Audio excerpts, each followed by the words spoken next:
those areas along Sterling Road. Earlier we were on Anglers Avenue between Sterling and Griffin. We saw it recede even just standing there over time, but it is taking its time, that's for sure. You see the trunk of some of those palm trees there around. You see a little bit of where the water level seems to have gone down just slightly. We will take any progress we can get. Annalise Garcia live for us this morning in Hollywood. Annalise, we'll check in with you soon. Speaking of progress, we finally have some answers.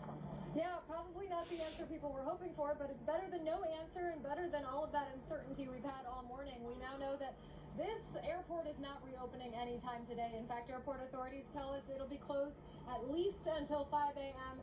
tomorrow. Take a look at the water.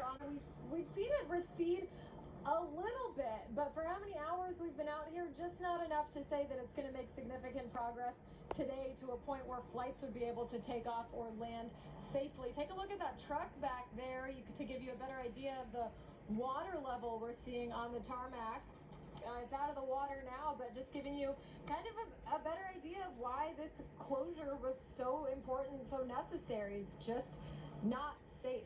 So we did speak to some travelers who said they've been on the phone with their airlines. Some people got rescheduled to this afternoon, but now that seems like a bust because the airport is still going to be closed. So you're going to want to contact your airline. Some people were trying to get rebooked out of MIA. MIA is unaffected by all of this water, so that is another option. But yeah, now we have more information on what we can expect from this closure the rest of the day. Don't even bother coming to the airport because they're not going to reopen till at least 5 a.m. tomorrow, and we'll have to check back around then too to see if the water has receded significantly to a point where it's safe for people to travel. What's the latest here at FLL? Syra Onward, Local 10 News. At least we have clarity and confirmation, Syra. Over there, but looks like that area definitely suffered some damage as we zoom in on that area. Water, pasture areas, and it's all water. Those poor animals are all huddled up to.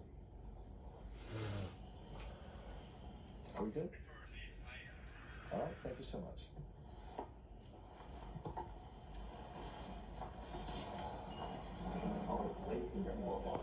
Thanks, Mary. Please stay closer with their code.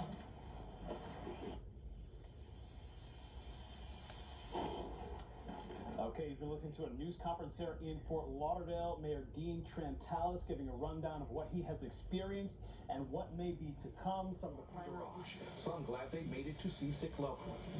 Sadly, we were on a cruise line. My dad got a heart attack, and we are stuck in Mexico. We have to fly him out back here, and he's going to have open heart surgery. Homes nearby became islands. Their streets looked more like rivers. Water flooded Andra Zakadi's basement. I've never seen anything like this. I've lived here for the last 4 years, and as much rain as we get, this is the worst I've seen it. Up and down Southeast 3rd Avenue, people abandoned cars. I seen like 20 cars stall out, and I told one guy, don't drive, because he don't stall out, and he passed by me anyway. I got a customer I'm trying to get to, but I don't know if I can make it.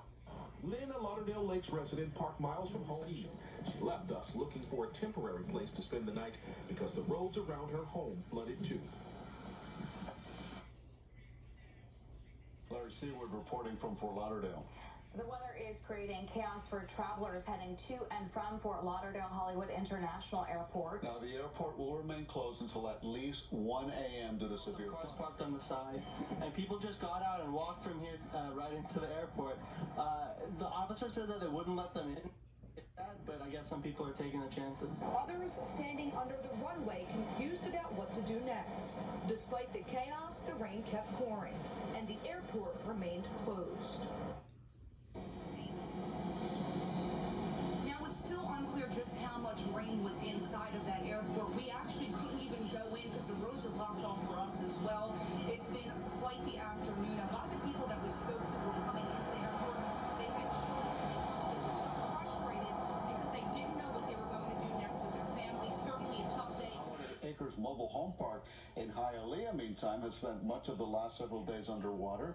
People who live here say the drainage issue has gotten worse in the last few years, and the heavy rains over the last few days led to some of the worst flooding they've seen in a while.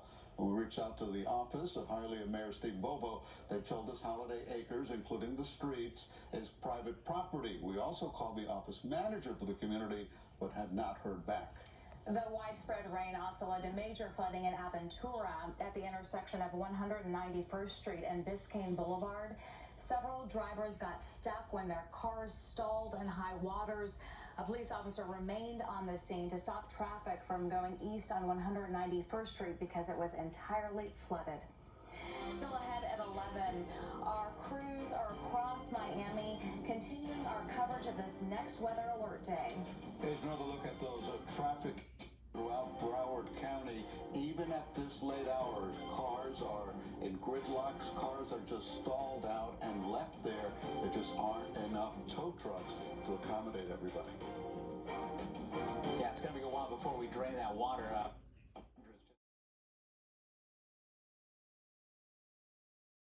That the water would go up to your waist. Relentless rain battered South Florida Wednesday. In the city of Hollywood, roads became rivers and cars stalled out. 46th and Taft was a mess for drivers. Water even lapped up onto business doors. Water seeping into businesses and this apartment lobby. Oh, they're soaking wet. Everything, the water went up to my waist. People waded through the flooded roads to find cover, and this man drove to a Hollywood corner shop in the middle of the storm. What did you come here for? To Get beer. What else can you do? He says his home was flooded. My couch is floating. My dog dishes are floating across the floor. And my comforters and stuff like that. It hasn't reached the bed yet. So for whatever reason, people are out and about to the already permanent pumps to help alleviate some of these flooded streets. For now, we're live in Hollywood. Bridget Matter, Local 10 News. All right, let's hope it works. Thanks, Bridget. Our team covered.